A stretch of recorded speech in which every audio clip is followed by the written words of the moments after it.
ಕುಂದಳಿಗೂ ಶರಣಾರ್ಥಿಗಳು. ಕೇಳ್ತಾ ಇತ್ತಲ್ರಿ ನಮ್ಮ ಹತ್ರ ಸ್ಪಷ್ಟವಾಗಿ? ಕೇಳ್ತಿದೆ ಸರ್, ಮಾತಾಡಿ ಸರ್. ಎಸ್, ಇಷ್ಟೊತ್ತನ ಕೇಳ್ತಾ ಇದ್ದೇವೆ ಮಹಾರಾಣಿ ಮೇಡಮ್ ಅವರು ಹೇಳಿರ್ತಕ್ಕಂತ ವಿಷಯವನ್ನ. ನಮ್ಮ ಸಬ್ ಕಾನ್ಸಿಯಸ್ ಮೈಂಡ್ಗೆ ಯಾವ ತರ ನಾವು ಫೀಡ್ ಮಾಡ್ತೀವಿ ಅನ್ನೋದ್ರ ಮೇಲೆ ಡಿಪೆಂಡ್ ಇರುತ್ತೆ. ಉದಾಹರಣೆಗೆ ಹೇಳ್ಬೇಕು ಅಂತಂದ್ರೆ ಅವ್ರು ಕೊಟ್ಟಿರ್ತಕ್ಕಂಥ ಉದಾಹರಣೆ ಅಂತಂದ್ರೆ, ಕಾಮಿ ಬೆಕ್ಕು ಅಡ್ಡ ಬಂದ್ರೆ ಕೆಲಸ ಆಗಲ್ಲ ಅಂತಕ್ಕಂಥದ್ದು ಹಿಂದಿನಿಂದ ಬೇರೂರಿರ್ತಕ್ಕಂಥದ್ದು ನಮ್ಮಲ್ಲಿ ಆಳವಾಗಿ ಬೇರೂರಿ ಬಿಟ್ಟಿದೆ. ಒಂದು ಉದಾಹರಣೆ ಕೊಡ್ತೀನಿ. ಯಾರಾದ್ರೂ ಇಲ್ಲಿ ಹೊಸಬ್ರು ಯಂಗ್ ಸ್ಟಾರ್ಸ್ ಇದ್ರೆ, ಮದುವೆ ಆಗೋರಿದ್ರೆ, ಆ ಲವರ್ಸ್ ಬನ್ನಿ ಅಂತ ಹೇಳಿರ್ತಾರೆ ಭೇಟಿ ಆಗ್ಲಿಕ್ಕೆ. ಹೌದಾ? ಆ ಟೈಮ್ ಕೊಟ್ಟಿರ್ತಾರ. ಆ ಟೈಮ್ನಾಗ ಹುಲಿ ಕಾಮಿ ಎಲ್ಲ ಹುಲಿ ಬಂದ್ರು ಯಾವ್ದು ಆಗಲ್ಲ, ಸುಮ್ನೆ ಹೋಗ್ತಿರ್ತಾರೆ. ಇದಕ್ಕೇನ್ ಹೇಳ್ಬೋದು? ಸುಮ್ನೆ ಆಲೋಚನೆ ಮಾಡಿ. ಅಂದ್ರೆ ನಾವ್ ಯಾವ ತರ ಅಲ್ಲಿ ಒಳಗಡೆ ಹಾಕೊಂಡಿರ್ತೇವೆ ಅದ್ರ ಮೇಲೆ ಡಿಪೆಂಡ್ ಇರುತ್ತೆ ಅಂತ. ಕೆಲವೊಂದಿಷ್ಟು ನಂಬಿಕೆಗಳನ್ನ ಅವು ಮೂಢನಂಬಿಕೆ, ತಪ್ಪು ನಂಬಿಕೆಗಳೇ, ಬಟ್ ಆಳವಾಗಿ ಬೇರೂರ್ ಬಿಟ್ಟಿದಾವೆ. ಅರಳಿ ಮರದ ಹಿಂಗೆ ಬೆಳೆದು ಬೇರ್ ಬಿಡುತ್ತೆ ಅಂತಾರಲ್ಲ, ಹಂಗೆ ಬೇರೂರ್ ಬಿಟ್ಟಿದೆ. ಅದು ಒಬ್ರಿಂದ ಒಬ್ಬರಿಗೆ ಬಾಯಿಂದ ಬಾಯಿ ಪ್ರಸಾರ ಆಗಿ ಆಗಿ ಅದೇ ಅಂತಕ್ಕಂಥ ಪ್ರೋಗ್ರಾಮ್ ಅನ್ನು ಫಿಕ್ಸ್ ಆಗ್ಬಿಟ್ಟಿರುತ್ತೆ. ಅದೆಲ್ಲದು ಸುಳ್ಳೆ. ಅದನ್ನ ನಮ್ಮ ಅನುಭವದ ಮೇಲೆ ನಾವು ಕೆಲವೊಂದಿಷ್ಟ ಡಿಪೆಂಡ್ ಮಾಡ್ಬೇಕಾಗುತ್ತೆ. ಈಗ ಇನ್ನೊಂದು ಹಲ್ಲಿ ಬಿದ್ರೆ, ಹುಬ್ಬು ಹಾರಿದ್ರೆ ನಾವೆಲ್ಲ ಈ ಕೆಲಸ ಆಗಲ್ಲ ಹಂಗ ಅಂತೇಳಿ ನೋಡಿರ್ತೀವಿ, ಪಂಚಾಂಗದಲ್ಲಿ ನೋಡಿರ್ತೀವಿ. ನಿಜ ಹೌದು ಅಂತ ಹೇಳಿ ಕೇಳಿರ್ತೀವಿ. ಉದಾಹರಣೆ ಹೇಳ್ಬೇಕು ಅಂತಂದ್ರೆ, ಮನೆಯಲ್ಲಿ ನೀವ್ ಇರ್ತೀರಾ, ನಿಮ್ಮ ಊರಲ್ಲಿ ನಿಮ್ ಪಕ್ಕದ ಮನೆಯಲ್ಲಿ ಅಥವಾ ಓಣಿಯಲ್ಲಿ ಯಾರೋ ಸ್ಟಾರ್ ಹೋಗ್ತಾ ಇದಾರೆ, ಅಥವಾ ನಿಮ್ಮ ನೆಚ್ಚಿನ ನಾಯಕರು, ರಾಷ್ಟ್ರೀಯ ನಾಯಕರು ಯಾರೋ ಬಂದಿದಾರಂತೆ, ಅವ್ರ ಮನೆ ಬರ್ತಾರಂತೆ ಅಂತಕ್ಕಂಥ ಪ್ರಸಂಗ ಅವತ್ ಬಂತು ಅಂತಂದ್ರೆ, ಆ ಕ್ಷಣದಲ್ಲಿ ನಿಮಗೆ ಬೇಡವಾದ ಜಾಗದಲ್ಲಿ ಪಲ್ಲಿ ಬಿದ್ದ್ಬಿಡುತ್ತೆ. ಹೌದಾ? ಈ ಜಾಗದಲ್ಲಿ ಪಲ್ಲಿ ಬಿದ್ರೆ ಇವತ್ತು ಆಗ್ತಕ್ಕಂಥ ಕೆಲಸಗಳೆಲ್ಲ ದರಿದ್ರ ಕಾಡ್ತತಿ, ಅನಾಹುತ ಆಗತಿ ಅಂತ ಏನ್ರ ಅಲ್ಲಿ ಬರ್ದಿದ್ರು ಅಂತಂದ್ರೆ, ಅವ್ರನ್ನ ಭೇಟಿ ಆಗ್ಬಿಟ್ರೆ ಅವತ್ ನಿಮ್ಗೆ ಏನ್ ಅನ್ಸುತ್ತೆ? ಅವಾಗ ಸ್ಟಾರ್ನ ಭೇಟಿ ಆಗ್ಬಿಟ್ರಿ ಮನೆಗೆ ಬಂದು ಹ್ಯಾಪಿ ಆಗತ್ತಲ್ಲ. ಹಿಂಗೆ ನಾವು ಕೆಲವೊಂದು ತಪ್ಪುಗಳನ್ನ, ಅದೇ ಈಗ MBBS ಡಾಕ್ಟರ್ಸ್ ಎಲ್ಲ ಮುಗಿಸ್ಕೊಂಡ್ ಬರ್ತಾರ ನೋಡ್ರಿ, ಅಲ್ಲಿ ಒಂದು ಪೇಷಂಟ್, ಒಂದು ಕಾಯಿಲೆಗೆ ಸಂಬಂಧಪಟ್ಟಂತ 100 ಜನರನ್ನ ಒಂದೇ ತರ ನೋಡಿ ನೋಡಿ ನೋಡಿ ಅದ್ ರೆಕಾರ್ಡ್ ಮಾಡ್ಬಿಟ್ಟಿರ್ತಾರೆ. ಹಂಗಾಗ್ಬಿಟ್ಟು ಅದು ಅದೇ ಅಂತ ಹೇಳ್ಬಿಟ್ಟು. ಹೌದಾ? ಇಲ್ಲೂ ಕೂಡ ಅದೇ ಆಗಿರ್ತಕ್ಕಂಥದ್ದು, ಬಾಯಿಂದ ಬಾಯಿ ಪ್ರಸಾರ ಆಗಿ ಆಗಿ ಕೆಲವೊಂದು ಪ್ರೋಗ್ರಾಮ್ಗಳು ಫಿಕ್ಸ್ ಆಗಿರೋದ್ರಿಂದ ನಮ್ಗೆ ನಂಬಿಕೆಗಳು, ಕೆಲವೊಂದು ಮೂಢನಂಬಿಕೆಗಳು ಅನ್ನೋದು ಆಳವಾಗಿರೋದ್ರಿಂದ ಹಂಗ ಆಗ್ತಾ ಇದೆ ಅಂತ ಹೇಳ್ಬೋದು. ಒಳ್ಳೆ ಪ್ರೋಗ್ರಾಮ್ ಕೊಟ್ರಿ ಇವತ್ತು ಮೇಡಮ್ ಅವರು. ನಾಳಿನೂ ಕೂಡ ಅದು ಮುಂದುವರ್ಸ ಅಂತ ಹೇಳಿದ್ರೆ ಅವರಿಗೆ ಎಲ್ಲರ ಪರವಾಗಿ, ಮಹಾವತಾರ ಫೌಂಡೇಶನ್ ಪರವಾಗಿ ಅನಂತ ಧನ್ಯವಾದಗಳನ್ನು ತಿಳಿಸುತ್ತಾ, ಎಸ್ ಮಾಸ್ಟರ್ಸ್, ಗುರುಜಿ 2 ದಿವಸದಿಂದ ಟ್ರಾವೆಲಿಂಗ್ ಇರೋದ್ರಿಂದ ಅಚಾನಕ್ ಆಗಿ ಕೆಲವೊಂದಿಷ್ಟು ಸಬ್ಜೆಕ್ಟ್ ಗಳನ್ನ ನಾವು ಕೊಡ್ಬೇಕಾಗುತ್ತೆ. ಏನಂತಂದ್ರೆ, ಸಾಮಾನ್ಯವಾಗಿ ಇಲ್ಲಿ ಕೃಷಿಕರು, ಕೃಷಿಯಿಂದ ಬಂದಿರ್ತಕ್ಕಂಥವ್ರು ವಿರಳ ಅಂತ ನಾನ್ ಅನ್ಕೊಳ್ತೀನಿ. ನಾನ್ ಪ್ಯೂರ್ ಕೃಷಿಕರನ್ನು. ನಮ್ ತರ ಕೃಷಿ ಮಾಡೋರು ಕೆಲವರು ಜನ ಮಾತ್ರ, ಬೆರಳೆಣಿಕೆಯಷ್ಟು ಜನ ಮಾತ್ರ ಇದ್ದಾರೆ. ಬಟ್ ನೀವು ಬರ್ಬೇಕಾದ್ರೆ ಮೂಲಕ, ಇವಾಗ ಸಿಟಿಯಲ್ಲಿ ವಾಸ ಮಾಡಿರ್ಬೋದು, ಬಟ್ ನೀವು ಬಂದಿದ್ದು ಮೂಲ ಹಳ್ಳಿಯಿಂದನೇ. ನೀವು ಬಾಲ್ಯದಲ್ಲಿದ್ದಾಗ, ನಿಮ್ಮ ಅಜ್ಜ ಅಜ್ಜಿ ಊರಲ್ಲಿ ಬೆಳೆದಾಗ ನೀವೆಲ್ಲ ಹಳ್ಳಿಗಳಲ್ಲಿ ಜೊತೆ ಸಂಪರ್ಕ ಇದ್ದೇ ಇರುತ್ತೆ. ನೀವು ಹೊಲ, ಪರಿಸರ, ಪ್ರಕೃತಿ ಜೊತೆಗೇನೆ ನಿಮ್ಮ ಒಡನಾಟ ಇರುತ್ತೆ. ಬಟ್ ಈಗ ಕೆಲಸದ ಆಧಾರದ ಮೇಲೋ ಅಥವಾ ಬಿಸ್ನೆಸ್ ಹುಡಿಕೊಂಡು ಸಿಟಿಗಳಲ್ಲಿ, ಪಟ್ಟಣಗಳಲ್ಲಿ ವಾಸವಾಗಿರ್ತಕ್ಕಂಥದ್ದು. ಹೀಗಿದ್ದಾಗ ಹಳ್ಳಿ ಜೊತೆ ನೀವು ಜಾಸ್ತಿ ಸಂಪರ್ಕ ಇಟ್ಕೋಬೇಕು. ಜೊತೆಗೆ ಪಂಚಮಹಾಶಕ್ತಿಗಳಿಂದ ಗೂಡಿದಂತ ಈ ಪ್ರಪಂಚ. ನಾವು ಬರೀ ಮನುಷ್ಯರು ಒಬ್ರು ಬದುಕಕ್ಕಾಗಲ್ಲ. ಇಲ್ಲಿ ಎರಿಬಿ 84 ಕೋಟಿ ಜೀವರಾಶಿಗಳು ಅಂತ ಹೇಳ್ತಾರೆ. ಹೌದಾ? ಅವೆಲ್ಲವುಗಳ ಜೊತೆ ನಾವು ಸಂಘ ಜೀವಿಗಳಾಗಿ ಬದುಕಬೇಕಾಗತ್ತೆ. ಅವುಗಳನ್ನು ಪ್ರೀತಿಸ್ಬೇಕಾಗತ್ತೆ, ಅವುಗಳಿಗೂ ಗೌರವ ಕೊಡ್ಬೇಕಾಗತ್ತೆ. ಆಗ್ಲೇ ಹೇಳ್ತಾ ಇದ್ರಲ್ಲ ಯಶೋಧ ಮೇಡಮ್ ಅವ್ರು, ನಿಜ ಅದು. ಆ ಜೀವರಾಶಿಗಳು ಬದುಕ್ತಕ್ಕಂಥ ಜಾಗಕ್ಕೆ ನಾವು ಬಂದಿದ್ದೀವಿ ನೋಡಿ. ಮೇಡಮ್ ಹೇಳ್ದಂಗ ಯಾವಾದ್ರೂ ನನ್ ಜಾಗ ಇಷ್ಟು, ನನ್ ಹೆಸರಿಗೆ ಇದನ್ನ ಹಚ್ಕೊಂಡೇನಿ, ನಾ ಇದನ್ನ NA ಮಾಡ್ಸ್ಕೊಂಡೇನಿ ಅಂತ ಯಾವ ಹೇಳ್ತಾವ? ಇಲ್ಲ. ನಾವು ಮನುಷ್ಯರು ಮಾತ್ರ ಅದನ್ನ ಹೇಳ್ತಾ ಇದೇವಿ. ನಂದು ಇಷ್ಟು ಎಕರೆ, ಇಷ್ಟು ಗುಂಟೆ, ಇದೇ ಸೈಟ್ ನಂದು, ಇಷ್ಟು ನಂಬರಿನ್ ನಂದು ಅಂತ ಹೇಳ್ಬಿಟ್ಟು. ಆ ಜಾಗದಾಗ ಯಾವ ಬಂದ್ರೆ ನಾವು ಅಬ್ಜೆಕ್ಷನ್ ಮಾಡ್ತೇವೆ. ಬಟ್ ಅವುಗಳ ಜಾಗಕ್ಕೆ ಹೋಗ್ತಾವಲ್ಲ ನಾವ್, ಹಂಗಾರೆ ರಸ್ತೆ, ಹೊರಗಡೆ ಪರಿಸರ ಎಲ್ಲವೂ ಹೋಗ್ತಾವಲ್ಲ. ಅವುಗಳು ಸೇವನೆ ಮಾಡ್ತಕ್ಕಂಥ ಗಾಳಿ ನಾವು ಸೇವನೆ ಮಾಡ್ತಾ ಇದಾವಲ್ಲ, ಅವು ತಗೋತಕ್ಕಂಥ ಬೆಳಕ್ ನಾವು ತಗೋತಾ ಇದಾವಲ್ಲ. ಇದನ್ನೆಲ್ಲ ನೋಡಿದಾಗ ಅನ್ಸುತ್ತಲ್ಲ, ಹಂಗಾರೆ ನಾವು ಸ್ವಾರ್ಥಿಗಳಲ್ವಾ? ಹಂಗಾರೆ ಮನುಷ್ಯರು ಕೇವಲ ನಾವು ಮಾತ್ರ ಬದುಕ್ಬೇಕಂತ ಆಲೋಚನೆ ಮಾಡ್ತೇವೆ. ನಮ್ ಜಾಗದಾಗ ಅಥವಾ ನಾವು ಬದುಕ್ತಕ್ಕಂಥ ಏರಿಯಾದಾಗ ಯಾರು ಬಂದ್ರೆ ನೋಡಿ, ಪ್ರತಿನಿತ್ಯ ಹುಲಿ ದಾಳಿ, ಆನೆ ದಾಳಿ, ಚಿರತೆ ದಾಳಿಗಳನ್ನ ಕೇಳ್ತಾ ಇದಾವೆ. ಏನಕ್ಕೆ ಇಷ್ಟೆಲ್ಲ ಆಗ್ತಾ ಇದೆ? ಅವುಗಳಿರೋ ಜಾಗಕ್ಕೆ, ಅವು ಸ್ವತಂತ್ರವಾಗಿರ್ತಕ್ಕಂಥ ಜಾಗದನ್ನ ನಾವು ಆಕ್ರಮಣ ಮಾಡಿ ಅವಕ್ ಬೇಕಾದಂತ ಇರ್ಬೇಕಂತ ಆಹಾರದ ಪ್ರಾಣಿಗಳನ್ನೆಲ್ಲ ನಾಶ ಮಾಡ್ಬಿಟ್ಟೇವಿ. ಹಂಗಾಗಿ ಆಹಾರ ಸಿಗ್ತಾ ಇಲ್ಲ. ಅವುಗಳು ಇರೋ ಜಾಗದಾಗ ಅವಕ್ ಸಾಕಾಗ್ತಾ ಇಲ್ಲ. ಹಂಗಾಗಿ ನಾಡಿ ಬರ್ತಾ ಇದಾವು. ಅದು ನಾವು ಹೇಳ್ತಾ ಇದೇವಿ ನಮ್ ಜಾಗಕ್ಕೆ ಅವು ಬಂದವಂತ. ಇಲ್ಲ, ಅವುಗಳೇ ಇರ್ತಕ್ಕಂಥ ಜಾಗ ಕಂಪ್ಲೀಟ್ ಆಗಿ. ಬಟ್ ಅವು ಯಾವು ಕೋಟಿಗಂಟ್ಲೆ ಬೆಳೆದಲ್ಲ. ನಾವೇ ಮಾಡೇವಿ, ದುಷ್ಟ ಮಾನವರು 145 ಕೋಟಿ ಬೆಳೆದ್ ನಿಂತ್ಕೊಂಡ್ಬಿಟ್ಟದ. ಏನ್ ಸಾಧನೆ ಮಾಡಿದ್ವಿ ನಾವು? ಬಾಳ ಅಂದ್ರೆ ಜನರನ್ನ ಉತ್ಪತ್ತಿ ಮಾಡಿದಾವೆ ಅಷ್ಟೇ. ಪ್ರೊಡಕ್ಷನ್ ಮಷಿನ್ ಅಂತಾರಲ್ಲ ಹಂಗಾಗಿದ್ದೇವೆ ಅಷ್ಟೇ, ಬಿಟ್ರೆ ಏನ್ ಸಾಧನೆ ಏನಿಗೆ ಆಧ್ಯಾತ್ಮಿಕವಾಗಿ ಏನ್ ಸಾಧನೆ ಆಗಿದೆ? ವೈಜ್ಞಾನಿಕವಾಗಿ ಕೆಲವೊಂದಿಷ್ಟು ಮಾತ್ರ ಸಾಧನೆ ಆಗ್ತಾ ಇದೆ. ಈ ಅನಾದಿ ಕಾಲಕ್ಕೆ ಹೋಲಿಕೆ ಮಾಡಿದ್ರೆ ಇವಾಗ ವೈಜ್ಞಾನಿಕವಾಗಿ ಒಳ್ಳೊಳ್ಳೆ ಉಪಗ್ರಹಗಳನ್ನು ಕಳಿಸಿ ಎಲ್ಲಿ ಏನೇನ್ ನಡೀತಾ ಇದೆ ಅಂತ ಹೇಳ್ಬಿಟ್ಟು ನಡೀತಾ ಇದೆ. ವೈಜ್ಞಾನಿಕವಾಗಿನೂ ಕೂಡ ಉಪಯೋಗ ಬಹಳ ಆಗ್ತಾ ಇದೆ. ಅದ್ರ ಜೊತೆಗೆ ಅದನ್ನ ದುರ್ಬಳಕೆನೂ ಮಾಡ್ತಿದ್ದಾರೆ. ನೋಡಿ, ಮೊನ್ನೆ ತಾನೇ ಕೇಳಿದ್ವಿ ನಾವು, ಇಲಾಖೆ ಒಳಗೆ ಇರ್ತಕ್ಕಂಥ ವ್ಯಕ್ತಿಗಳೇ ಸೇರ್ಬಿಟ್ಟು 7 ಕೋಟಿ ಹಣನ ದೋಚಿದ್ದಾರೆ. ನೋಡಿ ಎಷ್ಟು ಪ್ಲಾನ್ ಮಾಡಿದಾರೆ. ಆದ್ರೆ ಅವ್ರು ಹಿಡಿದು ಕೂಡ ವಿಜ್ಞಾನಿ ಅವ್ರು ಹಿಡ್ಕೊಟ್ಟಿರ್ತಕ್ಕಂಥದ್ದು. ಎಲ್ಲಿ CC ಕ್ಯಾಮ್ರಾಗಳು ಫುಟೇಜ್ ನ ತೆಗೆದು ನೋಡಿದಾಗ ಯಾವ ಟೈಮ್ಗೆ ಯಾವ ಗಾಡಿ ಹೋಯ್ತು ಅಂತ ಹೇಳ್ಬಿಟ್ಟು ಅದನ್ನ ಹಿಡಿದಾಗ ವಿಜ್ಞಾನ ಎಷ್ಟೊಂದು ಮಟ್ಟಿಗೆ ನಮ್ಗೆ ಉಪಯೋಗ ಆಗ್ತಿದೆ. ಹೀಗಿದ್ದಾಗ ವೈಜ್ಞಾನಿಕವಾಗಿ ಕೆಲವೊಂದಿಷ್ಟು ಮಾತ್ರ ಸಾಧನೆ ಆಗಿದೆ. ಆದ್ರೆ ನನ್ನ ಒಂದು ಕೊರಗು ಏನಂತಂದ್ರೆ, ಸಾಧನೆ ಆದಷ್ಟು ಇನ್ನೂ ಆಗಿಲ್ಲ ಅಂತ ಹೇಳ್ಬಿಟ್ಟು. ಯಾಕೆ ಆರ್ಯಭಟ ಅವಾಗ್ಲೇ ಎಷ್ಟೊಂದು ವಿಷಯಗಳನ್ನ ಕೊಟ್ಟಿದ್ದಾರೆ ಅವರು. ಬ್ರಹ್ಮಾಂಡದಲ್ಲೂ ಕುರಿತು ಹೇಳ್ಬೇಕು ಅಂತಂದ್ರೆ ಎಷ್ಟೊಂದು ಗ್ರಹಗಳು ಉಪಗ್ರಹಗಳು ನಡೀತಕ್ಕಂಥ ಕ್ರಿಯೆಗಳ ಬಗ್ಗೆ ಅವಾಗ್ಲೇ ಕೊಟ್ಬಿಟ್ಟಿದ್ದಾರೆ ಅವರು. ಬಟ್ ಅವ್ರಿಗೆ ಯಾವ್ದು ವಾಹನ ಇರ್ಲಿಲ್ಲ. ಬಟ್ ಇವತ್ತು ಉಪಗ್ರಹದಂತ ಒಳ್ಳೊಳ್ಳೆ ವಾಹನಗಳು ಸಿಕ್ಕವೆ. ನಾವ್ ಇನ್ನೂ ಬೇಕಾದಷ್ಟು ಮುಂದುವರಿಬಹುದಾಗಿತ್ತು. ಬಟ್ ಪ್ರಗತಿ ಆಗ್ತಾ ಇಲ್ಲ. ಏನಕ್ಕಂತಂದ್ರೆ ಮನುಷ್ಯನಿರ್ತಕ್ಕಂಥ ಕೆಲವೊಂದು ದುರ್ಗುಣಗಳು, ದುರಾಲೋಚನೆಗಳು ಇವೇನ್ ಮಾಡ್ತಾವ ಅಂದ್ರೆ ಬೇರೆಯವ್ರನ್ನ ಬೆಳೆಯಕ್ ಬಿಡ್ತಾ ಇಲ್ಲ. ಅಲ್ಲೇ ಅದುಮ್ತದವು. ನಾನ್ ಮಾತ್ರ ಬೆಳಿಬೇಕು, ನಾನ್ ಮಾತ್ರ ಹೆಸರು ಮಾಡ್ಬೇಕು. ಹೌದಾ? ಹೀಗಾಗ್ಬಿಟ್ಟು ಬೇರೆ ಈಗ ಎಂತೆಂತ ಪ್ರತಿಭೆಗಳಿದಾವ. ನಿಜಕ್ಕೂ ಕೂಡ ಒಳ್ಳೊಳ್ಳೆ ಪ್ರತಿಭೆಗಳಿಗೆ ಅವಕಾಶ ಕೊಟ್ಟಿದ್ದೆ ಆದಲ್ಲಿ ಇವತ್ತು ಏನೆಲ್ಲ ವಿಶ್ವವನ್ನು ತೋರಿಸ್ಬೋದು. ನಿಜಕ್ಕೂ ಹೇಳ್ಬೇಕು ಅಂತದ್ ಇವತ್ತು ನಮ್ಗೆ ರಂಗನಾಥ್ ಗುರುಜಿ ನಮ್ಗೆ ಕೊಡ್ತಾ ಇದಾರಲ್ಲ ಸ್ವರ ವಿಜ್ಞಾನದ ಬಗ್ಗೆ, ಇದನ್ನ ಏನಾದ್ರೂ ನಾವು ಮಕ್ಕಳಿಗೆ ಬಾಲ್ಯದಿಂದ ಕೊಟ್ಟಿದ್ದೆ ಆದ್ರೆ ಒಂದ್ ಮಾತು ಹೇಳಕ್ ಇಷ್ಟಪಡ್ತಾನೆ ಸ್ನೇಹಿತರೆ, ಮುಂದೆ ಬರ್ತಕ್ಕಂಥ ಮಕ್ಕಳು ಸಾಕ್ಷಾತ್ ದೇವರೇ ಆಗಿರ್ತಾರೆ. ಈ ಹಿಂದೆ ಕೇಳಿದ್ವಿ ನೋಡು, ಕೆಲವೊಂದು ಋಷಿಗಳು ಅವ್ರಿಗೆ ಏನಾದ್ರು ಕೋಪ ಬಂದ್ರೆ ಅವ್ರ ಕಮಂಡದಲ್ಲಿ ಇರ್ತಕ್ಕಂಥ ನೀರನ್ನು ತಗೊಂಡು ಆ ಮಂತ್ರ ಪ್ರೋಕ್ಷಣೆ ಮಾಡಿ, ಮಂತ್ರವನ್ನು ಹೇಳಿ ಉಚ್ಚರಿಸಿ ಅದ್ರ ಮೇಲೆ ಪ್ರೋಕ್ಷಣೆ ಮಾಡ್ಬಿಟ್ರೆ ಅದ್ ಏನ್ ಆಗ್ಬೇಕು, ನಾಶ ಆಗ್ಬೇಕು ಆಗ್ಬಿಡ್ತಿತ್ತು ಅಂತ. ಅಂದ್ರೆ ಅಷ್ಟೊಂದು ಕಠೋರತೆ ಆ ಮಂತ್ರ ಶಕ್ತಿಯಿಂದ ಇತ್ತು. ಆ ಮಂತ್ರ ಶಕ್ತಿ ಹೆಂಗ್ ಸಂಗ್ರಹ ಮಾಡಿದ್ರು ಅವರು? ಸುಮಾರು ದಿವಸ ತಪಸ್ಸಿಂದ ಧ್ಯಾನ ಮಾಡೋದ್ರಿಂದ ಆ ಉಚ್ಚಾರಣೆ ಮಾಡಿ ಸಂಗ್ರಹ ಮಾಡಿರ್ತಾರೆ. ಇಲ್ಲೂ ಕೂಡ ಅಷ್ಟೇ.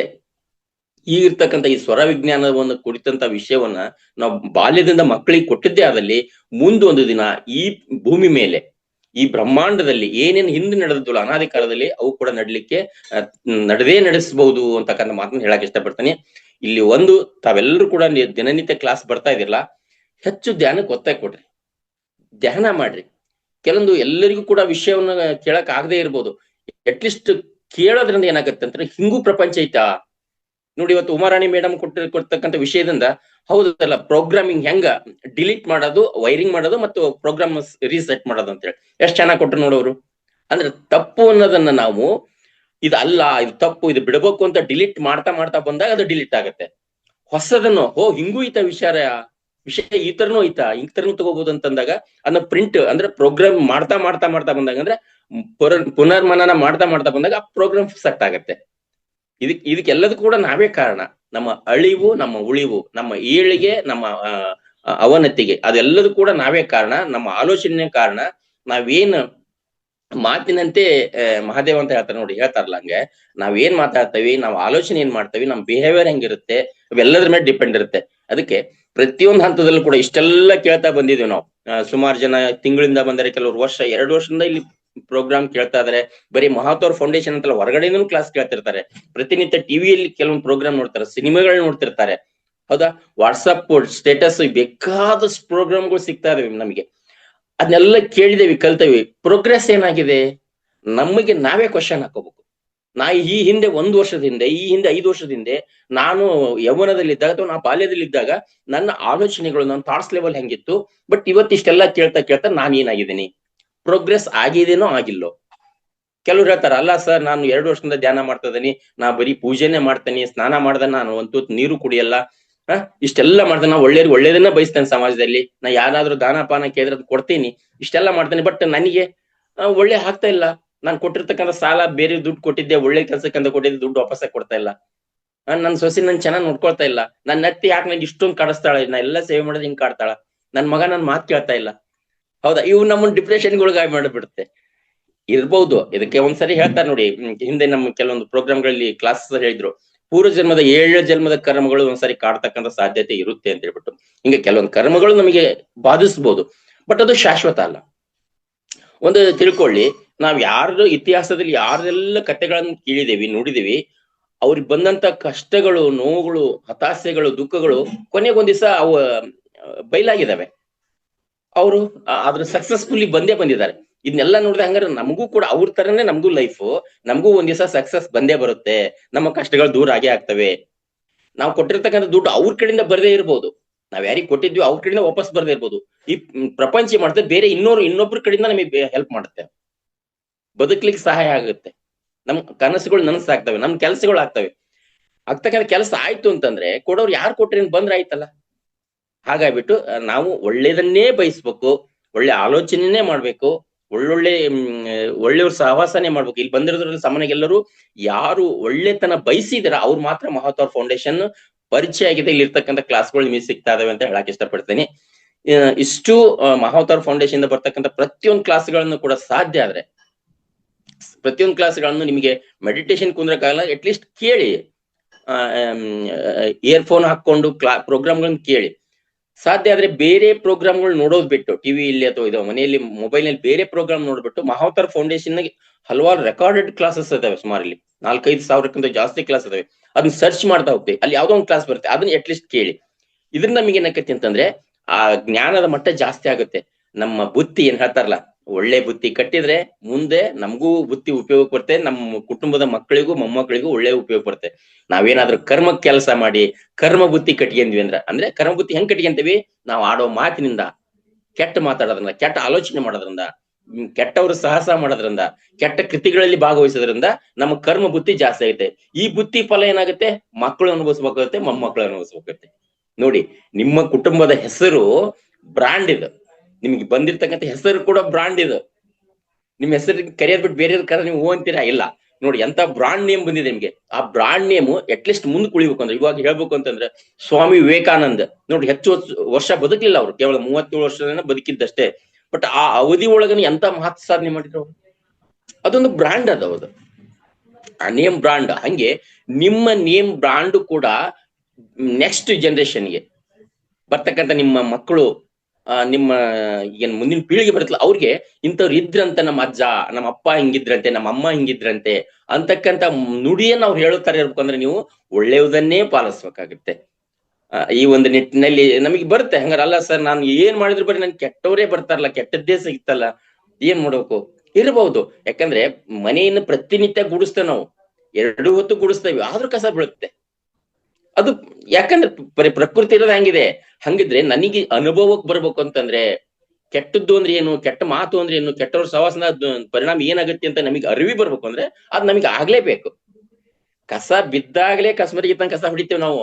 ಹಂಗ ಪ್ರೋಗ್ರಾಮ್ ಘಟನೆಗಳು, ವ್ಯಕ್ತಿಗಳಿಂದ ಮಾತು, ನಿಂದೆಗಳು, ಅಪವಾದಗಳು ಬಂದಾಗ ಹಿಂಗಿರುತ್ತ ವ್ಯಕ್ತಿಗಳು ಹಿಂಗಿರ್ತಾರಂತ ಪರಿಚಯ ಆಗೋದು. ಯಾರಿಗೆ ಹೆಚ್ಚು ಹತಾಶೆಗೆ, ನೋವಿನಲ್ಲಿ, ಅವಮಾನಕ್ಕೆ ಒಳಗಾಗಿರ್ತಾರೆ, ಅವ್ರ ಆತ್ಮ ಎಷ್ಟು ಸ್ಟ್ರಾಂಗ್ ಆಗಿರುತ್ತೆ ಅಂತಂದ್ರೆ ಅವ್ರ ಹತ್ರ ಅನುಭವದ ಅಮೃತನೇ ಇರುತ್ತೆ. ಯಾರು ಹೆಚ್ಚಿದ್ರು ಒಳಪಟ್ಟಿರಲ್ಲ, ಅವ್ರು ಸಣ್ಣದೊಂದು ಘಟನೆ ನಡೆದ್ರೆ ಸಾಕು ಡಿಪ್ರೆಷನ್ ಹೋಗ್ಬಿಡ್ತಾರ. ಅಳೋದು, ನಾ ಸುಸೈಡ್ ಮಾಡ್ಕೋಬೇಕು, ನಾ ಬದುಕಲೇಬಾರ್ದಾಗಿತ್ತು, ನನ್ ಇದನ್ನೇ ಸರಿ ಇಲ್ಲ, ಡಿಪ್ರೆಷನ್ ಹೋಗ್ಬಿಡ್ತಾರೆ. ಅದಕ್ಕೆ ಯಾರಿಗೆ ನೋವಾಗುತ್ತೆ, ಇದು ಅನುಭವಕ್ಕೆ ನಮಗೆ ಒಂದು ಸಸಿ ಬೆಳಿಬೇಕಾದಕ್ಕೆ ನೀರು ಗೊಬ್ಬರ ಅಂತ ಹೇಳ್ತಾರಲ್ಲ, ಹಂಗ ಈ ಕೆಟ್ಟ ಘಟನೆಗಳು, ನಿಂದನೆಗಳು, ಅವಮಾನಗಳು ನಮಗೆ ನೀರು ಗೊಬ್ಬರ ಇದ್ದಂಗೆ. ನಾವು ಹೆಮ್ಮರವಾಗಿ ಬೆಳಿಬೇಕು ಅಂತಂದ್ರೆ ನಮ್ಗೆ ಅವೆಲ್ಲವೂ ಬೇಕು. ಒಂದ್ ಬೀಜ ಹಾಕ್ಬಿಟ್ಟು ಅದಕ್ಕೆ ನೀವು ನೀರು ಗೊಬ್ಬರ ಆಹಾರ ಕೊಡೋದಂಗೆ ಬೆಳೀತದೆ, ಅದು ಬೆಳೆಯಲ್ಲ. ಹಂಗೆ ನಮಗೂ ಕೂಡ ಇವೆಲ್ಲ ಘಟನೆಗಳು ಆಹಾರ ಇದ್ದಂಗೆ, ಇದ್ರನ್ನೇ ತಗೊಂಡೇ ನಾವು ಬೆಳಿಬೇಕು. ಇದಿಲ್ಲಂಗ್ ನಾ ಇರ್ಬೇಕು ಅಂತಂದ್ರೆ ನಿಮ್ಗೆ ಯಾವ್ದಕ್ಕೂ ಯೂಸ್ ಆಗಲ್ಲ, ನೀವ್ ಯಾರಿಗೆ ಏನು ಹೇಳೋಕೂ ಆಗಲ್ಲ, ನಿಮ್ಮ ಹತ್ರ ಅನುಭವದ ಗಂಟು ಇರೋದೇ ಇಲ್ಲ. ಹೌದಾ? ಇದಕ್ಕೆ ಅನುಭವ ಬೇಕು ಅಂದ್ರೆ ಕೆಲವೊಂದು ಘಟನೆಗಳು ನಮಗೆ ಬೇಕೇ ಬೇಕು ಅಂತಕ್ಕಂಥದ್ದು ನನ್ನ ಅನುಭವ. ಬಟ್ ಯಾರ್ಯಾರಿಗೆ ಹೆಂಗೆ ಆಗಿದೆ ಹೇಳಕ್ಕೆ ಇಷ್ಟಪಡಲ್ಲ. ಬಟ್ ಇಷ್ಟು ಶಾರ್ಟ್ ಆಗಿ ಕೆಲವೊಂದಿಷ್ಟು ಸಮಯದ ಅವಕಾಶವನ್ನ ಯುಟಿಲೈಸ್ ಮಾಡ್ಕೊಂಡು ಸದ್ಬಳಕೆ ಮಾಡ್ಕೊಂಡ್ವಿ ಅಂತ ಹೇಳಕ್ ಇಷ್ಟಪಡ್ತೀನಿ. ಈ ಒಂದು ಅವಕಾಶ ಕೊಟ್ಟಿದ್ದಕ್ಕಾಗಿ ಮಹಾವತಾರ್ ಫೌಂಡೇಶನ್ ಎಲ್ಲಾ ಸಂಸ್ಥಾಪಕರಿಗೂ, ಅವಕಾಶ ಕೊಡಕ್ಕಂತ ಯಶೋಧ ಮೇಡಮ್, ಅಶ್ವಿನಿ ಮೇಡಮ್ಗೂ, ಕೇಳಿದಂತ ತಮಗ್ ಕೂಡ ಅನಂತ ಅಭಿನಂದನೆ ಹೇಳ್ತಾ, ಏನ್ ಅನ್ನಿಸ್ತು ನಾ ಮಾತಾಡಿದ್ದು, ಸರಿ ಇತ್ತಾ ಅಥವಾ ಏನಿತ್ತ ಅಂತ ಹೇಳ್ತಾ, ಒಂದು ಹೊಸಬ್ರು ಅಟ್ಲೀಸ್ಟ್ ಪ್ರತಿ ಬಾರಿ ಹೇಳ್ತಾ ಇರ್ತಾವ ಹೊಸಬ್ರು ಮಾತಾಡ್ರಿ. ಯಾಕೆ ನಾವು ಹೊಸಬ್ರು ಮಾತಾಡ್ರಿ ಅಂತ ಕೇಳ್ತೇವೆ ಅಂತಂದ್ರೆ, ಹಳಬರಿಗೆ ಗೊತ್ತಿದೆ ಯಾರು ಏನ್ ಪ್ರೋಗ್ರಾಮ್ ಮಾಡಿದ್ರು, ಹೌದು ಇವ್ರು ಹಿಂದೆ ಹೇಳಿದ್ರು, ಈ ತರ ಕ್ಲಾಸ್ನಾಗ ಹೇಳಿದ್ರು, ತಮ್ಮ ಜೀವನಕ್ಕೂ ಅನುಭವ ಆಗಿರುತ್ತೆ, ಅವ್ರು ಒಂದ್ ಹಂತಕ್ಕೆ ಬರ್ತಾ ಇದಾರೆ. ಅವ್ರ ಒಳ್ಳೆಯತನದ ಅವ್ರ ಗಂಟು ಜಾಸ್ತಿ ಆಗ್ತದೆ. ಹೊಸಬ್ರು ಏನ್ ಬಂದಿರಲ್ಲ, ಅವ್ರಿಗೆ ಗೊತ್ತಿಲ್ಲ ಇನ್ನು. ನೀವು ಇನ್ನು ಡಿಪ್ರೆಷನ್ ಆಗಿರ್ತೀರಾ, ನೀವು ಹತಾಶೆ ಒಳಗಿರ್ತೀರಾ. ನೀವು ಅಟ್ಲೀಸ್ಟ್ ಒಂದು ಬಾಯಿ ಬಿಟ್ಟು ಮಾತಾಡಿದ್ರೆ, ನೀವು ಹೇಳ್ತಕ್ಕಂಥ ಮಾತಿನ ಮೇಲೆ ನಮ್ಗ ಅನಿಸುತ್ತೆ, ಓ ಇವ್ರ ಈ ತರ ಅರ್ಥ ಆಗ್ತಾ ಇದೆ ಅಂತ ಹೇಳ್ಬಿಟ್ಟು. ಅದಕ್ಕೆ ಹೊಸಬ್ರು ಇದನ್ನ ಮಾಡ್ತೀರಿ ಅಂತ ಹೇಳಿ. ಯಾಕಂದ್ರೆ ಇದು ಮುಂದೆ ಬರ್ತಾ ಬರ್ತಾ ದೊಡ್ಡ ಪ್ರೋಗ್ರಾಮ್ ಆಗ್ತಾ ಹೋಗುತ್ತೆ, ಸಾವಿರಾರು ಜನ, ಲಕ್ಷ ಜನ ಕನೆಕ್ಟ್ ಆಗ್ತಾರೆ. ಇಲ್ಲಿ ಎಲ್ಲವೂ ಕೂಡ ಸಾಧ್ಯ ಇದೆ. ಯಾಕಂದ್ರೆ ಇದು ನಮ್ಮ ರಂಗನಾಥ್ ಗುರುಜಿ ಉದ್ದೇಶ ಅಷ್ಟೇ, ಅಂದ್ರೆ ಇಂಗ್ಲಿಷ್ ಮೆಡಿಸಿನ್ ಅಂದ್ರೆ ಏನೈತಲ್ಲ, ಅಲೋಪತಿ ರಹಿತವಾದ, ಚಿಕಿತ್ಸೆ ರಹಿತವಾದ ಜೀವನ ನಾವು ಮಾಡ್ಬೇಕು ಅಂತ ಎಲ್ಲರೂ ಕೂಡ. ಹಂಗಂದ್ರೆ ಅಲೋಪತಿ ಬೇಡ ಬೇಕು. ಯಾಕಂದ್ರೆ ಬೈ ಚಾನ್ಸ್ ಏನಾದ್ರೂ ಬಿದ್ದು ಕೈ ಕಾಲ್ ಮುರಿದಿದೆ ಅಂದ್ರೆ ಅದು ಯಾವ ಪ್ರಮಾಣದಲ್ಲಿ ಕಟ್ ಆಗಿದೆ, ಹೆಂಗ್ ಜೋಡಿಸ್ಬೇಕು ಅಂತಂದ್ರೆ ಅದು ವಿಜ್ಞಾನನೇ ಬೇಕು. ಅಲ್ಲಿ ಡಾಕ್ಟರ್ಸೇ ಬೇಕು, ಓದ್ಯಂತವ್ರು, ಬಲ್ಲವ್ರ ತಜ್ಞರೇ ಬೇಕಾಗತ್ತೆ. ಹಂಗಂತ ಅವ್ರು ಕಂಪ್ಲೀಟ್ ಅವ್ರ ಬೇಡ ಅಂತ ಹೇಳಲ್ಲ, ಅವರು ಬೇಕು. ಬಟ್ ಯಾಕಂದ್ರೆ ನಮ್ಗೆ ಗುಣವಾಗ್ಲಿಕ್ಕೆ ತಗೊಳ್ತಕ್ಕಂತ ಏನು ಔಷಧಿ ಐತಲ್ಲ, ಔಷಧಿ ಮಾತ್ರ ನಮ್ದು ಇದು ಸಾಮಾನ್ಯವಾಗಿ ಶಾಕಾಹಾರದಿಂದ ಬರ್ತಕ್ಕಂಥದ್ದು, ಆಯುರ್ವೇದದಿಂದ ಬರ್ತಕ್ಕಂಥದ್ದು ಇದು ಆಗಿರ್ಲಿ ಅನ್ನೋ ಉದ್ದೇಶ. ಆದ್ರೆ ಇಂಗ್ಲಿಷ್ ಮೆಡಿಸಿನ್ ತಗೊಂಡಾಗ ಏನಾಗುತ್ತೆ, ಟ್ಯಾಬ್ಲೆಟ್ಸ್ ಎಲ್ಲ ಏನಾಗತ್ತೆ ಅಂದ್ರೆ ಅವ್ನ್ ರೆಡಿ ಮಾಡ್ಬೇಕಾದ್ರೆ ಕೆಮಿಕಲ್ಗಳನ್ನ ಹಾಕಿ ಮಾಡಿರೋದ್ರಿಂದ ಆ ಕೆಮಿಕಲ್ ನಮಗೆ ಸೈಡ್ ಎಫೆಕ್ಟ್ ಕೊಡುತ್ತೆ. ಅದರಿಂದ ಆಗ್ಬಾರ್ದ ಅನಾಹುತ ಆಗುತ್ತೆ. ಇವಾಗ ನೋಡಿ, ಯಾವ್ದೋ ಒಂದ್ ಸಣ್ಣ ಕಾಯಿಲೆ ಪೇನ್ ಇದೆ ಅಂತ ಹೇಳ್ಬಿಟ್ಟು ಒಂದು ಪೇನ್ ಕಿಲ್ಲರ್ ತಗೊಂಡಾಗ ಅವ್ರಿಗೆ ಗುಣ ವಾಸಿ ಆಯ್ತು ಅಂತ ಹೇಳಿ ಕಂಟಿನ್ಯೂಸ್ ಮಾಡ್ಬಿಡ್ತಾರೆ. ತಗೊಳ್ತಾ ಅವ್ರು ಯಾವ ಬ್ಯಾಡ್ ಹ್ಯಾಬಿಟ್ ಎಲ್ಲ ಕಿಡ್ನಿ ಫೇಲ್ ಆಗಿರುತ್ತೆ. ಇದು ಹೆಂಗ್ ಸಾಧ್ಯ ಹಂಗಾರೆ? ಆ ಇಂಗ್ಲಿಷ್ ಮೆಡಿಸಿನ್ ಅಷ್ಟೊಂದು ಸೈಡ್ ಎಫೆಕ್ಟ್ ಇದೆ, ತಗೊಳ್ಳೇ ಬಾರ್ದು ಅನ್ನೋದು ನಮ್ಮ ರಂಗನಾಥ್ ಗುರುಜಿ ಅವರ ಉದ್ದೇಶ. ಅದಕ್ಕೆ ಪರ್ಯಾಯವಾಗಿ ಏನ್ ಹೇಳ್ಕೊಡ್ತಾ ಇದಾರೆ, ಅಕ್ಯುಪ್ರೆಷರ್ ಬಗ್ಗೆ ಹೇಳ್ತಾರೆ. ತಲೆನೋವು ಬಂದ್ರೆ ಯಾವ ಪಾಯಿಂಟ್ ಅನ್ನ ಅಕ್ಯುಪ್ರೆಷರ್ ಮಾಡ್ಕೋಬೇಕು, 20 ಬಾರಿ ಮಾಡ್ಕೋಬೇಕು, ದಿನಕ್ಕೆ 2 ಬಾರಿ ಮಾಡ್ಕೋಬೇಕು, ತಲೆನೋವು ವಾಸಿ ಆಗುತ್ತೆ. ಮುದ್ರೆಗಳನ್ನ ಹಾಕೊಂಡು ಕೂತ್ಕೊಂಡ್ಬಿಟ್ರೆ ಸಾಕು, ಬೆಳಗ್ಗೆ ಒಂದು 10 ನಿಮಿಷ, ಸಾಯಂಕಾಲ 10 ನಿಮಿಷ, ತಲೆನೋವು ವಾಸಿ ಆಗುತ್ತೆ. ಈ ತರ ಮನೆ ಮದ್ದುಗಳನ್ನ ಮುದ್ರ ಮೇಡಮ್ ಕೊಡ್ತಾ ಇದಾರೆ. ಯಾವ್ದು ಕಾಯಿಲೆಗೆ ಏನೇನ್ ನಾವು ಸೇವನೆ ಮಾಡ್ಬೇಕು ಅಂತ ಅದನ್ನ ಮಾಡ್ಕೊಂಡಾಗ ನಮ್ ಕಾಯಿಲೆ ವಾಸಿ ಆಗುತ್ತೆ.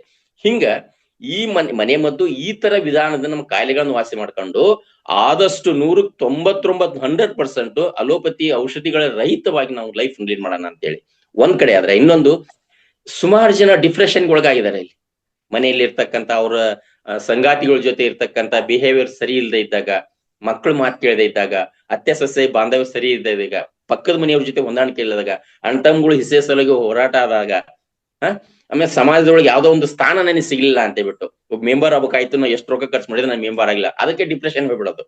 ಹಿಂಗೆ ಹಲವಾರು ವಿಷಯಗಳನ್ನ ತಗೊಂಡು ಡಿಪ್ರೆಷನ್ ಹೋಗ್ತಾರ. ಆ ಮಾನಸಿಕ ಒತ್ತಡದಿಂದ ಹೊರ ಬರ್ಬೇಕಾದ್ರೆ ಏನ್ ಮಾಡ್ಬೇಕು? ಅದರಿಂದ ಅನಾರೋಗ್ಯ ಕಾಡ್ತಾ ಇರುತ್ತೆ ಅವ್ರಿಗೆ. ಅದರಿಂದನೇ ಕಾಯಿಲೆಗಳು ಬಿದ್ದು ಅದರಿಂದನೇ ಜೀವನ ಅಂತ್ಯ ಮಾಡ್ಕೊಳ್ತಕ್ಕಂತ ಎಷ್ಟೋ ಜನಗಳಿದ್ದಾರೆ. ಅವ್ರೆಲ್ಲರೂ ಕೂಡ ಆ ಸಮಸ್ಯೆಯಿಂದ ಹೊರ ಬರೋದು ಹೇಗೆ, ಅದಕ್ಕೆ ಏನ್ ಮಾಡ್ಬೇಕು ಅಂತಕ್ಕಂಥದ್ದು. ಆಮೇಲೆ ಇನ್ನು ಅನಾದಿ ಕಾಲದಿಂದ ಇರ್ತಕ್ಕಂಥ ಪೂಜೆಗಳು, ವೃತ್ತಗಳು, ಮೂರ್ತಿ ಪೂಜೆ, ಇವೆಲ್ಲಗಳಿಂದ ನಾವು ಹೊರ ಬರ್ಬೇಕಾದ್ರೆ ಏನ್ ಮಾಡ್ಬೇಕು? ಈಗ ಹಂಗಂತ ಎಷ್ಟೋ ಜನ ಈಗ ನೋಡಿ, ಪತ್ರಿಜಿ ಗುರುಗಳು ಧ್ಯಾನದ ಬಗ್ಗೆ ಹೇಳ್ಕೊಟ್ರು. ಅವರಿಗೆ ಮಹಾವತಾರ್ ಬಾಬಾಜಿಗಳಿಂದ ಧ್ಯಾನ ಮಾಡ್ತಕ್ಕಂಥ ಒಂದು ಮಹತ್ವ ಅದರ ಸಿಕ್ತು. ಅವರಿಗೆ ಬುದ್ಧ ಮಹಾಶಯರಿಂದ ಸಿಕ್ತು. ಹಂಗಾರೆ ಧ್ಯಾನದೊಳಗೆ ಎಷ್ಟೊಂದು ಪವರ್ ಇದೆ. ಇಲ್ಲಿ ನೋಡಿ, ಇದಕ್ಕೆ ಯಾವುದೇ ಸಮಯ ಇಲ್ಲ, ಇದಕ್ಕೆ ಯಾವುದೇ ಮೈಲಿಗೆ ಇಲ್ಲ, ಅಂದ್ರೆ ಮಡಿಯುಡಿಯಿಂದನೇ ಮಾಡ್ಬೇಕು ಅಂತ ಇಲ್ಲ, ಯಾವುದೇ ಮಂತ್ರ ಇಲ್ಲ, ಜಪ ಇಲ್ಲ. ಕೆಲವೊಂದು ಮಂತ್ರ ಹೇಳ್ಬೇಕಾದ್ರೆ ಬಾಯ್ಪಟ್ ಹಾಕ್ಯಂಡು ಅಷ್ಟು ಪೂರ್ಣ ಹೇಳ್ಬೇಕು, ಅದ್ ಅರ್ಧಂಬರ್ಧ ಹೇಳಕ್ ಬರಲ್ಲ. 101 ಜಪ ಮಾಡ್ಬೇಕು ಅಂತಂದ್ರೆ 101 ಸರಿ ಅದನ್ನೇ ಹೇಳ್ತಾ ಇರ್ಬೇಕು. ಹಂಗ್ ಮಾಡಿದವ್ರು ಇದಾರೆ. ಅಲ್ಲಿ ಕೂಡ ಫಲ ತಗೊಂಡಿರ್ಬೋದು, ಬಟ್ ಅದ್ರ ಪ್ರಮಾಣ ಕಡಿಮೆ. ಬಟ್ ಈ ಧ್ಯಾನದ ಪ್ರಮಾಣ ಪರಿಣಾಮ ತಗೊಂಡರು ಸಂಖ್ಯೆ ಜಾಸ್ತಿ ಆಗ್ತಾ ಇದೆ. ನೋಡಿ, ಕೆಲವು ಈ ಇತ್ತಿತ್ತಲ ಒಂದು 5-6 ವರ್ಷದಲ್ಲಿ ಧ್ಯಾನಿಗಳ ಸಂಖ್ಯೆ ಅತ್ಯಂತವಾಗಿ ಜಾಸ್ತಿ ಆಗ್ತಾ ಇದೆ. ಆಮೇಲೆ ಅದರಿಂದ ಬೆನಿಫಿಟ್ ಕೂಡ ಜಾಸ್ತಿ ತಗೊಳ್ತಾ ಇದಾರೆ. ಸುಮಾರು ಜನ ಅವ್ರು ಇರ್ತಕ್ಕಂಥ ಕಾಯಿಲೆಯಿಂದ ಹೊರ ಬಂದ್ರೆ, ಮೊನ್ನೆ ನೀವು ಕೇಳಿರ್ಬೋದು, ನಮ್ಮ ಹುಬ್ಬಳ್ಳಿ ಪಿರಮಿಡ್ನ ಸಂಸ್ಥಾಪಕರಲ್ಲ ವಿಶಾಲಾಕ್ಷಿ ಮೇಡಮ್ ಅವರು, ಅಕ್ಕಲ್ವಾಡಿ ಮೇಡಮ್ ಅವರು, ಅವ್ರದೇ ಒಂದು ಅವ್ರಿಗೆ ಸ್ವಯಂ ದೇಹದಲ್ಲಿ ಆಗಿರ್ತಕ್ಕಂಥ ಒಂದು ಕ್ಯಾನ್ಸರ್ ಗಡ್ಡೆ ಧ್ಯಾನ ಮಾಡ್ತಾ ಕಂಪ್ಲೀಟ್ ಡಿಲೀಟ್ ಆಗಿದೆ. ಇದ್ರಲ್ಲಿ ಚೆಕ್ ಮಾಡಿದ್ರೆ, ಸ್ಕ್ಯಾನ್ ಮಾಡಿದ್ರೆ, ಮೊದ್ಲಿನ ಡೇಟಿ ಸ್ಕ್ಯಾನ್ ಮಾಡಿದಾಗ ಅಲ್ಲಿ ಇತ್ತು. ನೆಕ್ಸ್ಟ್ ಧ್ಯಾನ ಮಾಡಿದ ನಂತರ, ಸುಮಾರು ದಿನಗಳ ನಂತರ ಧ್ಯಾನ ಮಾಡಿದ್ಮೇಲೆ ಸ್ಕ್ಯಾನ್ ಮಾಡಿದ್ರೆ ಅದು ಡಿಲೀಟ್ ಆಗಿದೆ ಇಲ್ಲ ಅಲ್ಲಿ. ಇದು ಹೆಂಗ್ ಸಾಧ್ಯ? ಹಂಗ್ರೆ ಇದೆಲ್ಲದೂ ಸಾಧ್ಯ. ಆದ್ರಿಂದ ಧ್ಯಾನದಿಂದ ಹೆಚ್ಚು ಪರಿಣಾಮ ಇದೆ ನಿಮಗೆ. ಅದಕ್ಕೆ ಇದು ಧ್ಯಾನವನ್ನು ಎಲ್ಲರೂ ಮಾಡ್ರಿ, ಹೆಚ್ಚೆಚ್ಚು ಮಾಡ್ರಿ, ಇದನ್ನ ಬೇರೆಯವ್ರಿಗೆ ಪ್ರಸಾರ ಮಾಡ್ರಿ. ಅಂದ್ರೆ ನಿಮ್ಮ ನೆಕ್ಸ್ಟ್ ಜನರೇಷನ್ಗೆ, ನಿಮ್ಮ ಮಕ್ಕಳಿಗೆ, ನಿಮಗೆ ನೆಕ್ಸ್ಟ್ ಮುಂದಿನ ಜೀವನ ನಿಮ್ಮದು ಬರ್ತಕ್ಕಂಥ ಜೀವನ ಚೆನ್ನಾಗಿರ್ಬೇಕಂದ್ರೆ ಅದನ್ನ ಪ್ರಸಾರ ಮಾಡ್ಬೇಕು, ಬೇರೆಯವ್ರಿಗೆ ಹೇಳ್ಬೇಕು. ಸರ್, ನಾ ಸುಮಾರು ಜನರಿಗೆ ಹೇಳ್ತಾ ಇದೀನಿ, ಯಾರು ಕೇಳ್ತಾನೆ ಇಲ್ಲ.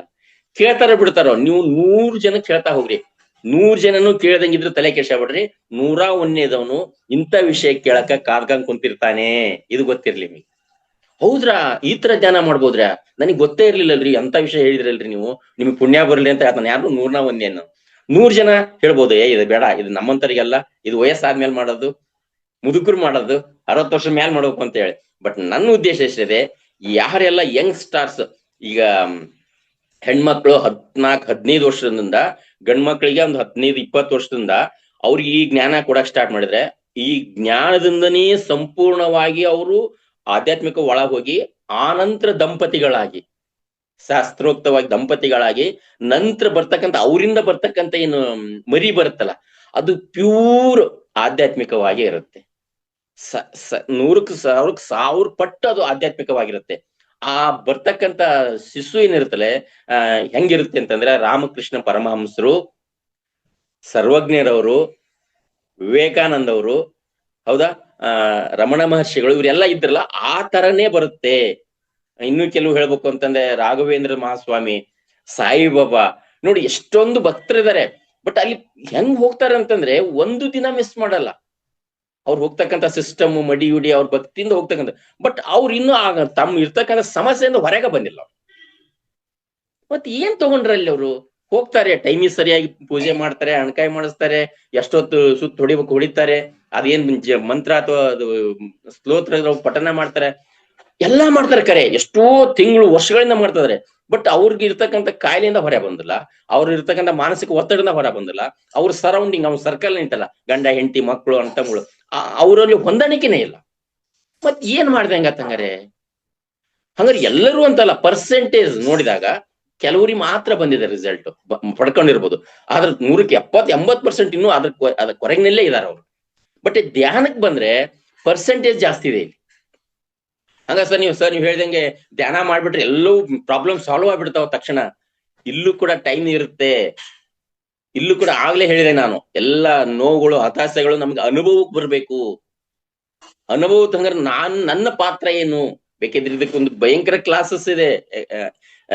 ಇಲ್ಲಿ ಪ್ರತಿಯೊಂದು ಘಟನೆ ನಡಿಬೇಕಾದ್ರೆ, ಒಬ್ಬ ವ್ಯಕ್ತಿ ನನ್ಗೆ ಏನಾದ್ರು ಅನ್ಬೇಕಾದ್ರೆ ಅಲ್ಲಿ ನನ್ನ ಪಾತ್ರ ಎಷ್ಟಿದೆ? ಅವ್ರು ಒಂದ್ಸಲ ನನ್ಗೆ ಹೊಡೆದ ಅಂದ್ರೆ ಅಲ್ಲಿ ನನ್ನ ಪಾತ್ರ ಏನ್, ತಾವು ಹೊಡಿಯಂಗ್ ನಾನು ಏನ್ ಮಾತಾಡಿದೆ, ನನ್ನ ಕ್ರಿಯೆ ಹೆಂಗಿತ್ತು, ನನ್ನ ಮಾತಿನ ಅರ್ಥ ಹೆಂಗಿತ್ತು. ಬರೀ ಮಾತಾಡೋದಲ್ಲ, ಪದಗಳಲ್ಲಿ ಬಳಸೋದಷ್ಟೇ ಅಲ್ಲ, ಪದಗಳಿಂದ ಬರ್ತಕ್ಕಂಥ ಅರ್ಥ ಇರುತ್ತಲ್ಲ, ಅರ್ಥದ ಮೇಲೂ ಡಿಪೆಂಡ್ ಇರುತ್ತೆ. ಹೋಗೋ ಅನ್ನೋದು ಬೇರೆ, ಹೋಗಲೇ ಅನ್ನೋದು ಬೇರೆ. ಹಂಗ ಬರೀ ಜಸ್ಟ್ ಹೋಗು ಅಂತ ಸೊನ್ನೆ ಮಾಡಿ ಹೇಳೋದ್ ಬೇರೆ. ನೀವು ಹೋಗದಂಗಿದ್ರೆ ಅಂತ ಕಣ್ಣು ತೆಗೆದು ಹಂಗ ಹೇಳ್ಬಿಟ್ರೆ ಅವನ್ಗೆ ಹಂಗ ರೋಷ ಬಂದ್ಬಿಡುತ್ತೆ.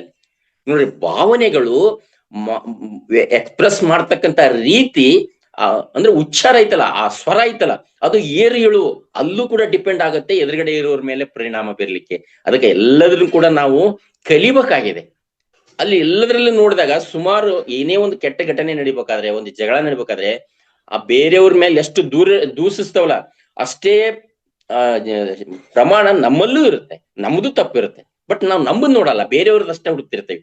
ಅದರಿಂದ ನಮ್ಮನ್ನು ನಾವು ಅರಿಬೇಕಾಗುತ್ತೆ.